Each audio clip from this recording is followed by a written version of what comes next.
traqué, abandonné et éliminé dans une scène d'une brutalité inouïe. Voici comment Mouammar Kadhafi a perdu l'ultime bataille. En 2011, la Libye est en feu. Kadhafi est au pouvoir depuis 42 ans. La guerre civile fait rage et le guide perd du terrain chaque jour. L'OTAN bombarde ses positions, mais c'est surtout la France qui insiste pour intervenir. Le président Nicolas Sarkozy pousse pour une offensive militaire, soutenant les rebelles jusqu'à la chute de Tripoli. En août, la capitale tombe. Les derniers fidèles du régime fuient ou se cachent. Une partie de la famille Kadhafi quitte le pays, mais l'un de ses fils, Kamis, officier de l'armée, perd la vie en combattant les rebelles. Kadhafi, lui, refuse de partir. Il entre en cavale.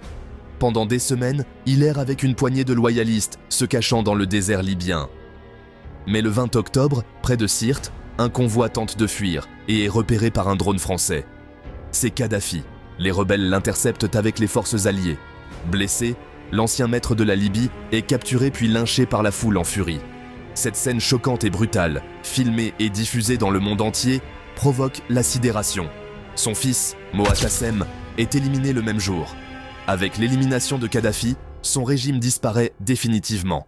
Mais la Libye ne retrouve pas la paix pour autant. Le pays s'effondre dans le chaos, milices rivales, guerre civile et terrorisme.